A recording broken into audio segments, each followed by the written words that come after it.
कुरम पारा चिनार में 130 लाशें उठाने और अमन मुआहिदे पर तमाम फ्रीकैन की रजामंदी के बावजूद मगर अभी तक लाशें गिरने का सिलसिला ना थम सका। और ये आतंकी साया क्यों मंडरा रहा है? क्योंकि बड़ा हमला हुआ है। चैंपियंस ट्रॉफी से ठीक पहले पाकिस्तान में लाशें बिछ गई हैं। आतंकियों ने 64 गाड़ियों के काफिले को निशाना बनाया। अमन की कोशिशें ताहाल कामयाब होती दिखाई नहीं दे रही। 5 सिक्योरिटी एहलकार जामे शहादत नोश कर चुके हैं। कुरम में एक दफा फिर बदअमनी का जो सिलसिला चल निकला है, इसकी एक तो रीजन आप क्या समझ रहे हैं? क्या वहां पर जो इकदाम किए जा रहे थे वो सफिशिएंट नहीं थे? फायरिंग का सिलसिला करीबन 2 घंटे तक जारी रहा। बलूचिस्तान के 5 से 7 अजला इस पोजीशन में हैं कि अगर वो आज़ादी का ऐलान कर दें तो अगले दिन अक़वाम मुत्तहिदा में उनकी दरख्वास्त को कबूल कर लिया जाएगा। सबसे पहले तो मौलाना फजल रहमान साहब ने बड़ी ही एक गरजदार किस्म की तकरीर की है। अगर उनकी आवाज जो है, अगर वो उठ जाएं, उठ खड़े हों और इस बात को लेकर यूनाइटेड नेशन में जाएं तो यूएन वाले उनकी बात सुनने पर मजबूर हो जाएंगे। ये बात कही है मौलाना फजल रहमान ने। क्योंकि बंकर्स भी काफी मिसमार किए गए हैं, उसके बावजूद हालात मामूल पर नहीं आए और अब फिर ये जो लेटेस्ट वेव आई है। मौलाना फजलुर रहमान ने कुछ ऐसा बोला कि पूरा पाकिस्तान हिल गया। उन्होंने बोला कि बलूचिस्तान के 5 से 7 जिले आज ऐसी पोजीशन में हैं कि वो अपनी आज़ादी डिक्लेयर कर। बलूचिस्तान के बारे में बहुत बड़ी बात मौलाना साहब ने कही है और ये पाकिस्तान में रहकर उन्होंने कही है, पाकिस्तान में असेंबली में खड़े होकर उन्होंने। नमस्कार दोस्तों, स्वागत है आपका बंद हिंदुस्तान की एक और नई वीडियो में। दोस्तों, जैसा कि भी आपने वीडियो में देखा, चैंपियन ट्रॉफी से पहले पाकिस्तान में बिछ गई लाशें। आतंकियों ने 64 बाइनों के काफिलों को बनाया निशाना। जी हाँ दोस्तों, पाकिस्तान के कुर्रम जिले में 2 आतंकी हमलों में 6 लोगों की मौत हुई है। मृतकों में 4 अर्धसैनिक बलों के जवान भी शामिल हैं। दोनों हमलों में 20 लोग घायल भी हुए हैं। पाकिस्तान के अधिकारियों के मुताबिक घात लगाकर आतंकियों ने घटना को अंजाम दिया है। जवानों पर हमले से पहले आतंकवादियों ने एक काफिले को भी निशाना बनाया है। जी हाँ दोस्तों, आपने बिल्कुल सही सुना। पाकिस्तान में चैंपियन ट्रॉफी से एक दिन पहले बड़ा आतंकी हमला हुआ है। अज्ञात बंदूकधारियों ने अर्धसैनिक बलों को निशाना बनाया है। इस हमले में 4 जवानों को जान जा चुकी है, 5 अन्य घायल हैं। आतंकवादियों ने यह हमला पाकिस्तान के हिंसा प्रभावित जिले कुर्रम में किया है। कुर्रम में पिछले साल शिया और सन्नी समुदाय के बीच हिंसा भड़की थी। अफगानिस्तान सीमा के करीब बसे इस जिले में हिंसा का लंबा इतिहास है। तो चलिए दोस्तों, इसी को लेकर हम पाकिस्तानी मीडिया का रिएक्शन देखते हैं। फजलुर रहमान और जिस तरह से ये बात कर रहे थे कि बिल्कुल बलूचिस्तान के इलाकों की बात कर रहे थे कि 5 से 7 इलाके एरियाज जो है वो बलूचिस्तान के ऐसे हैं जहां पर आज़ादी के लिए या वो लोग अलग होने के लिए अपनी जो है तरीके चला रहे हैं, अपनी मूवमेंट्स चला रहे हैं। और अगर उनकी आवाज जो है, अगर वो उठ जाएं, उठ खड़े हों और इस बात को लेकर यूनाइटेड नेशन में जाएं तो यूएन वाले उनकी बात सुनने पर मजबूर हो जाएंगे। ये बात कही है मौलाना फजलुर रहमान ने, जो कि पार्लियामेंटेरियन भी हैं, बहुत अरसे तक जो है कश्मीर कमेटी के चेयरमैन भी रह चुके हैं और हमेशा से मौलाना साहब की बात को तमाम ही पॉलिटिकल पार्टीज जो हैं वो काफी सुनती हैं और समझती हैं या नहीं ये तो मैं कुछ कह नहीं सकती, लेकिन बहरहाल बलूचिस्तान के बारे में बहुत बड़ी बात मौलाना साहब ने कही है और ये पाकिस्तान में रहकर उन्होंने कही है, पाकिस्तान में असेंबली में खड़े होकर उन्होंने कही है।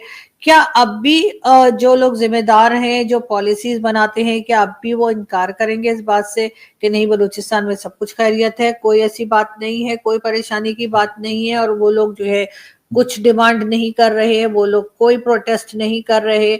बलूचिस्तान में डॉक्टर मारंग बलोच का मैंने आपसे पहले भी जिक्र किया है, बहुत ही बहादुर लेडी हैं वो और एक कंजर्वेटिव एरिया से बिलोंग करती हैं। बलूचिस्तान एक बहुत कंजर्वेटिव एरिया है, लेकिन इसके बावजूद वहां पर उन्होंने बहुत बार हमें ये दिखाया कि लोगों को उन्होंने घरों से बाहर निकाला। कई एरियाज की लेडीज भी बाहर आई और उनके साथ यानी डॉक्टर मारंग बलोच के साथ उन्होंने प्रोटेस्ट में हिस्सा लिया।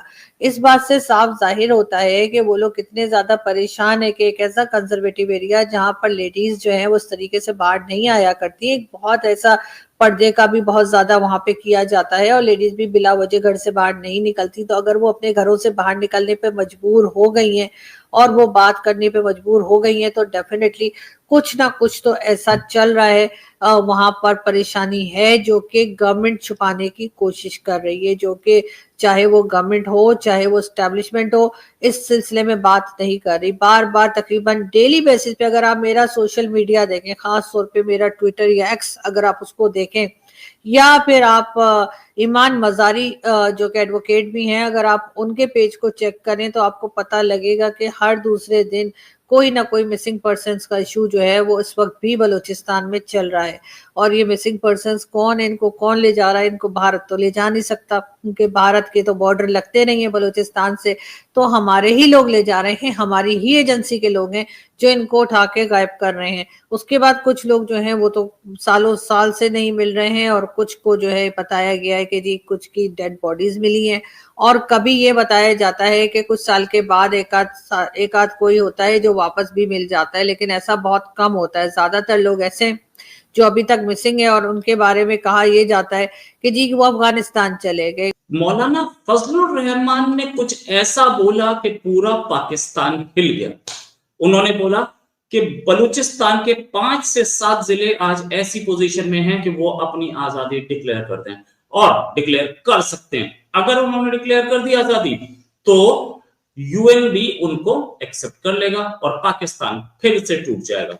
ये बात उन्होंने नेशनल असेंबली में बोली। पहले हम आपको सुनाते हैं उन्होंने क्या बोला। कि इस वक्त बलूचिस्तान के 5 से 7 अजला इस पोजीशन में हैं कि अगर वो आज़ादी का ऐलान कर दें तो अगले दिन अक़वाम मुत्तहिदा में उनकी दरख्वास्त को कबूल कर लिया जाएगा और पाकिस्तान को तक़सीम तस्वुर किया जाएगा। ये बात हमने आपको बहुत पहले बताई थी कि 5 से 7 जिले जो हैं वो टूट सकते हैं, क्योंकि वहां पे एक्चुअली बीएलएफ इतनी स्ट्रॉन्ग है, उनकी अपनी प्रेजेंस इतनी स्ट्रॉन्ग है कि पाकिस्तानी आर्मी वहां पे घुसती भी नहीं है। तो पाकिस्तानी आर्मी के जो ऑफिसर्स हैं उनका क्या मतलब वहां जाने का, वो जाएंगे क्यों? वो ऑफिसर्स जो हैं वो अलग रहते हैं, उनको वो कहते हैं कि भाई हमारी वो कमाई नहीं, हम क्यों जाएं? और पाकिस्तानी आर्मी बोलती है कि यार मरने क्यों जाना है वहां पे, हम नहीं जाते।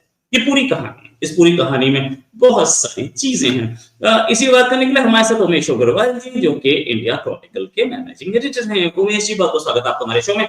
उमेश जी, फजलुर रहमान साहब क्या बोल रहे हैं? क्या सच में बलूचिस्तान के 5 से 7 जिले टूटने के लिए तैयार हैं? जय सिया राम रोहित जी, एक बहुत ही खुशखबरी की बात है।